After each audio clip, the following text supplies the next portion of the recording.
Hello everyone, and welcome back to our channel. Today, we're delving into a story of power, paranoia, and a truly dramatic end.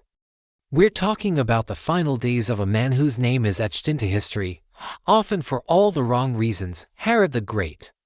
Herod was a master builder, a political survivor, and the king of Judea under Roman authority during the time of Jesus' birth.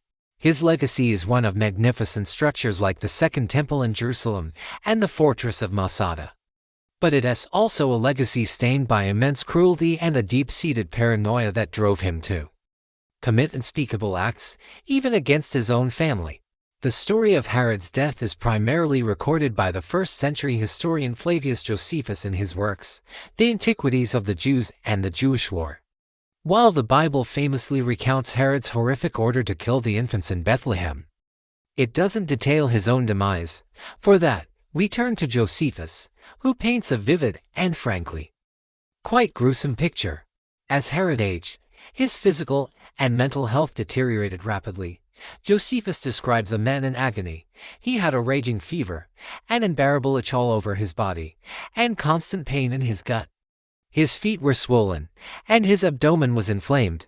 It was a slow, agonizing decline, one that seemed to mirror the internal turmoil that had plagued his entire reign. Imagine a king surrounded by luxury, yet unable to find a moment's peace from his own suffering. In a desperate attempt to find a cure, Herod traveled to the hot springs at Caloro, on the other side of the Jordan River. These were famous for their supposed healing properties. But even the warm, mineral-rich waters brought him no relief. Realizing his end was near, he returned to his winter palace in Jericho. By this point, his paranoia had reached its zenith. He was a man who saw enemies in every shadow, a king who had executed his own wife, Miriam, and 3 of his own sons. Herod knew his death would not be mourned by the people he had ruled with an iron fist. In fact, he feared they would celebrate it. This thought was unbearable to him, so, in a final act of monumental cruelty, he concocted a truly horrifying plan.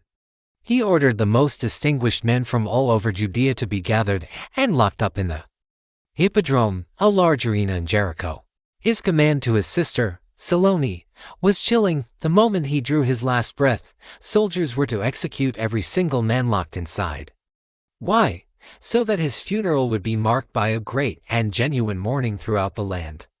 He wanted to ensure that every family in Judea would be weeping on the day he died, even if their tears were not for him. It's a plan so diabolical it's hard to comprehend, a king so obsessed with his own legacy that he wanted to extinguish the joy of his people one last time, just days before his death. Another wave of rage consumed him. He had learned that his son Antipater, who he had designated as his heir after executing his other sons, was plotting against him. Even on his deathbed, Herod's fury was potent. He ordered Antipater's immediate execution. 5 days later, Herod the Great himself died. He had reigned for 37 years. A reign defined by both magnificent ambition and terrifying brutality. But what about his final wicked command? Thankfully, his sister Salome and her husband Alexis chose not to carry it out. As soon as Herod was dead, they released the men from the Hippodrome, sending them back to their homes and families. They spared the nation from a bloodbath and, in doing so, allowed the people's true feelings about their king to be known, instead of widespread mourning. There was quiet relief. Herod was given a lavish funeral. His body was carried on a golden bier adorned with purple robes and a crown and escorted by his entire army in a grand procession to the Herodium, one of his own magnificent fortress palaces, where he had built his tomb. It was a funeral fit for a king, a final display of the power and wealth he had accumulated. Yet, it was a hollow spectacle, missing the one thing he craved most, the genuine grief of his subjects. The story of Herod's death is a powerful lesson. It shows us a man who gained the whole world power, wealth, architectural immortality, but was utterly consumed by fear and suspicion. He built fortresses to protect himself from external enemies, but he could never build a defense against the turmoil within his own soul. His final days were not those of a triumphant king, but of a tormented man, terrified of being forgotten and hated. This account from Josephus gives us a window into the political and emotional climate of the time. It provides a stark backdrop to the Nativity story, highlighting the darkness and fear that permeated the land into which a message of hope and light was born. Herod represents the ultimate worldly power, a power that is ultimately fragile, fleeting, and defeated not by an army, but by its own internal decay. His desperate attempt to force mourning only served to underscore the emptiness of a life lived without love, trust, or genuine connection. What can we take away from this today? It's a reminder that true legacy isn't built with stone and gold, but through our actions, our kindness, and the love we share. Herod's name lives on, but largely as a cautionary tale. A tale of a king who had everything and yet, in the end, had nothing.